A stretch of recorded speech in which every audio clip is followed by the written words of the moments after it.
Hi, I'm Melinda Goodwin. I'm a real estate agent here in Southern Utah, as well as I teach every day on YouTube how you as a real estate agent can market your hard to sell listings and your luxury listings. The idea is to help you get your listings sold. Maybe do both sides because we are actually going out and looking for that buyer, as well as get more listings. We have been talking the last couple days about creating and controlling your marketing, and I kind of went back to the basics on how to pick a farm area. That was yesterday's video. So if you don't know how to pick a farm area, or if you've picked a farm area that isn't really turning over like you want it to, go back and watch yesterday's video and it will explain to you the kind of things you're going to be looking for. Sorry, I'm going to set my timer. The kind of things you're going to be looking for when you're picking that farm area. It's really important that as you're doing the research to look for your farm area, that you make sure you're looking at the individuals that live in those subdivisions as well. Now, I know that we're always told farm area, farm area, farm area, but what if we did something a little bit different and farmed an industry? Think about that for a minute. What if I, because I do luxury and I want to farm CEOs or attorneys or physicians or surgeons? How do I do that? And wouldn't that be a little bit easier to find that buyer maybe if I'm farming an industry more than I'm farming that specific area? So we're going to talk about farming industries today. And what you want to do is pick your target industry, something that you really want to cater to. So for instance, my brother's an engineer, so I kind of tend to gravitate toward engineers. I am an artist at heart, so I also gravitate toward artists. And so when I'm looking at a farming industry, I might look at retired engineers as well as people who collect art. See, so I can design my marketing pieces to fit their industry, to fit their language, to fit their visual attraction, to fit what they like to look at.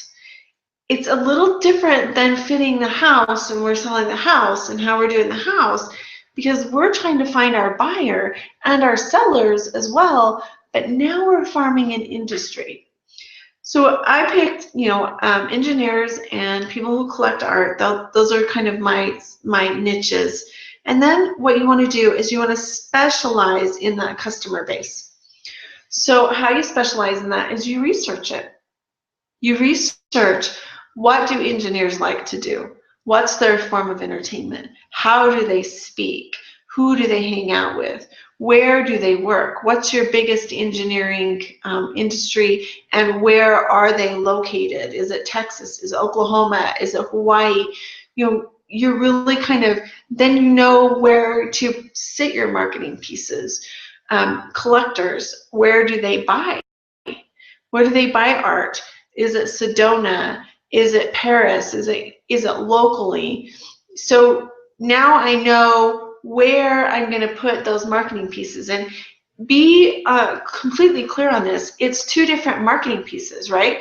I'm going to market and I'm going to segment engineers, and that's going to be a certain marketing strategy compared to art collectors. They're totally different spectrums. You've got the creative, fun people living on the edge, not really caring over here, and you've got the numbers, and it has to make sense, and this has to be in order over here. So we have to create two different marketing pieces for those type of industries. And then I'm going to go where they are. So for instance, engineers might have trade shows that they go to or they attend.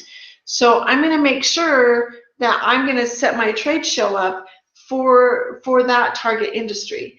Art collectors are going to be in galleries or doing the downtown Main Street gallery walk, or things like that. So I'm going to make sure maybe my marketing, I'm a sponsor to one of the galleries, or I'm attending as as an additional, volunteer. I'm trying to come up with the right word. So I'm going to volunteer for that, and then we're going to chat. Hey, I do real estate here, and I'm an art collector as well, and I love, I'm going to make that common ground with them.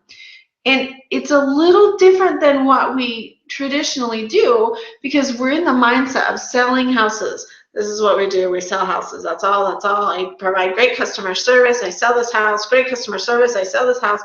But we have to broaden that. We have to come up with how can we be more visible in our communities and essentially globally, because real estate is becoming easier and easier to sell around the world. Those connections are easier to get as well. If you're looking for a real estate agent in a different country or a different part of the United States, that's really something that we can do quite easily.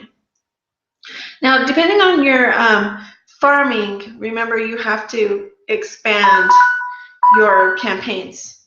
So you might have, in your files, campaigns for engineers, campaigns for art collectors, campaigns for CEOs, campaigns for physicians, campaigns for, and you're going to pull those files out. But once you study that industry, you need to file it away, because the industry really never changes, right? So it's a little work up front, but a little work here makes a lot of money there, right? Okay, tomorrow, because our time is up, tomorrow we are going to be talking about market share and how to evaluate what market share is available and where you're going to market so that you can fit into that share, right? Not necessarily take it over, but you want to fit in. So we're going to talk about that tomorrow. Hope you have a great Friday. I'm off to a wrestling tournament, and we'll see you tomorrow.